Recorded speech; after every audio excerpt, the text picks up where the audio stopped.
just talk entertainment. Share and subscribe. Hey guys, welcome to Entertainment Talk Nation. This is Rob. This video, I'm going to do my review for the first season of Arrow.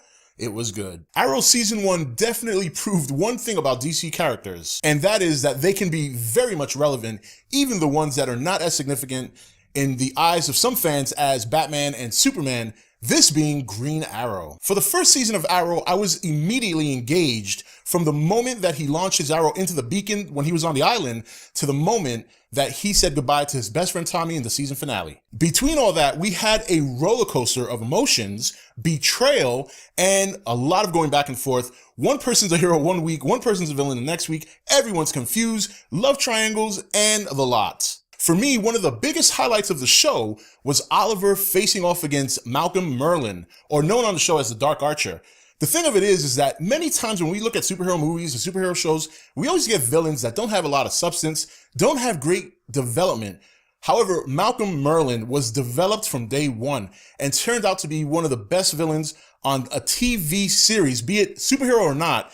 He was fabulous. And seeing that final showdown at the end of the season was just great, to the point that Oliver had to stab himself through his chest just to get at Malcolm.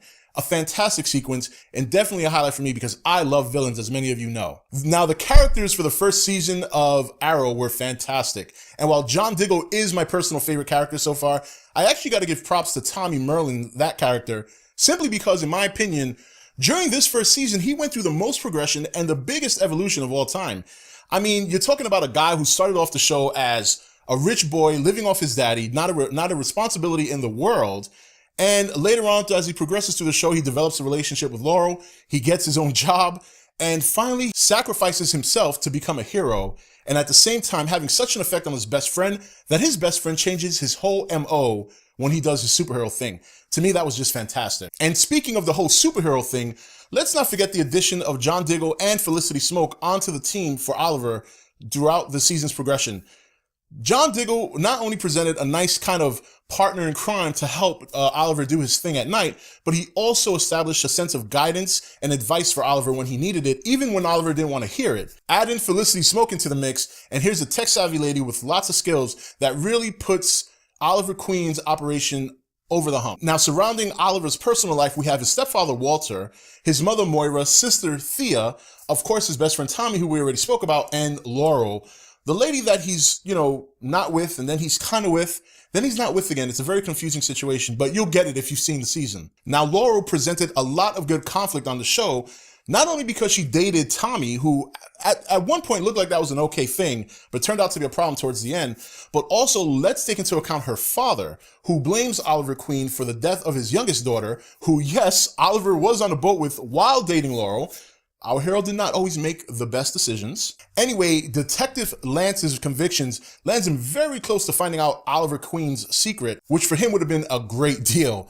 However, reluctantly later on into the season, Detective Lance actually works with Green Arrow, which makes for a very conflicting team up, but at the same time ended up garnering excellent results. Overall, the first season was fantastic. There were so many things going on. There were so many emotional buttons that were pushed in the right direction.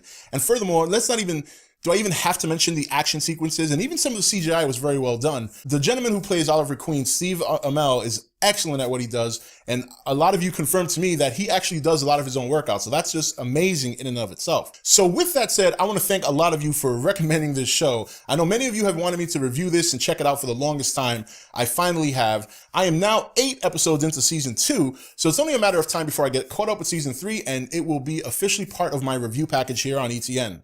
So I want to thank you guys once again, and I will be doing a season 2 review in the next coming days. Anyway, this is Rob signing off for ETN, where we don't do news, we just talk entertainment.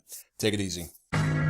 Thank you for watching ETN. Don't forget to comment, share, and subscribe. Join the nation's Facebook page to meet other subscribers or visit ETN's Facebook page and Twitter page. Links for all are in the description.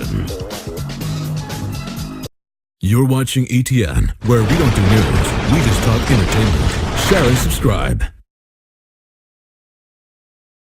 Hey guys, welcome to Entertainment Talk Nation. This is Rob. This video, I'm going to do my review for the first season of Arrow. It was good. Arrow Season 1 definitely proved one thing about DC characters, and that is that they can be very much relevant, even the ones that are not as significant in the eyes of some fans as Batman and Superman, this being Green Arrow. For the first season of Arrow, I was immediately engaged from the moment that he launched his arrow into the beacon when he was on the island to the